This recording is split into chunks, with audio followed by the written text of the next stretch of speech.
तर बात निकली है तो दूर दूर तलक जाएगी असा इशारा अमोल कोल्हेंनी अजित पवार यांना दिला। 1.5 वर्षांपूर्वी अमोल कोल्हेंनी राजीनामा दिल्याचा काल अजित पवारांकडून दावा करण्यात आला होता।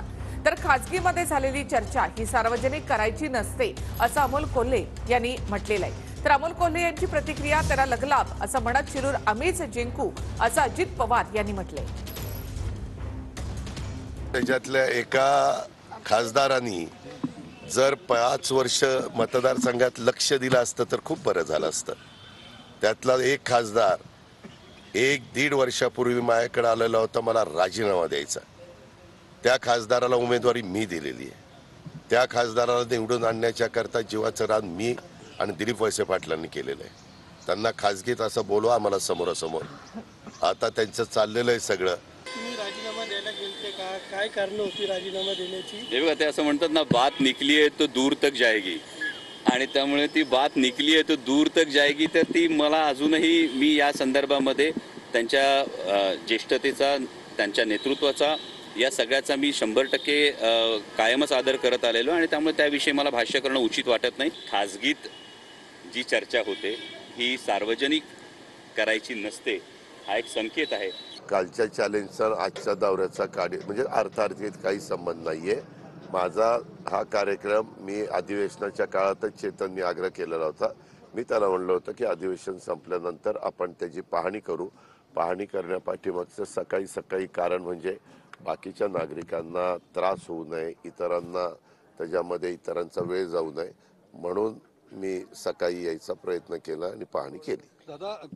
असू द्या, त्यांची एक मिनिट, त्यांची प्रतिक्रिया त्यांना लकलाप। मी काल सांगितलेलं ते माझं फायनल। अहो, मी खूप सर्वसामान्य मध्यमवर्गीय कुटुंबातला व्यक्ती आहे, त्यामुळे इतक्या मोठ्या नेत्यांनी मला आव्हान देणं हा मी माझा गौरवच समजेल ना। आणि त्यामुळे आमचे दादा नेते होते, आणि त्यामुळे त्यांच्यावर काउंटर रिॲक्शन देणं हे माझ्यासारख्या लहान कार्यकर्त्याला शोभणार नाही। त्यांच्याविषयी कायमच एक आदर मनात आहे, आणि तो तसाच व्यक्ती म्हणून हा आदर राहील। राजकीय भूमिका आता बदलल्यामुळे दादांचं तसं काही विधान असेल तर मी स्वतः त्यांना भेटून हे समजून घेईल त्यांच्या काय। मला वाटतं की हाच त्यांचा जो स्वभाव दोष आहे, दमदाटी करणं।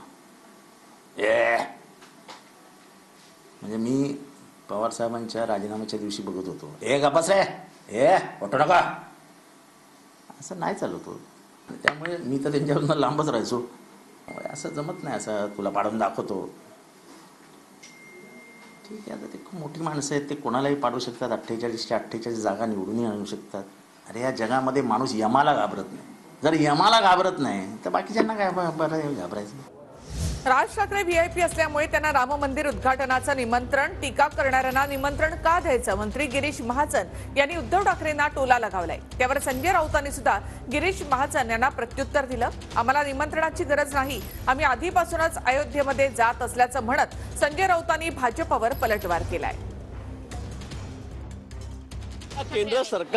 केंद्र सरकारला जे वाटतं आहे ते व्हीआयपी यादीमध्ये आहेत, त्यांना जे अपेक्षित आहेत ते त्या ठिकाणी जाणार आहेत, आणि म्हणून त्यांनी राज ठाकरेंना दिलेला आहे, उद्धवजींना दिलेलं नाही आहे, कोणाला दिलं आहे काय, हा त्यांचा प्रश्न, केंद्र सरकारचा प्रश्न आहे।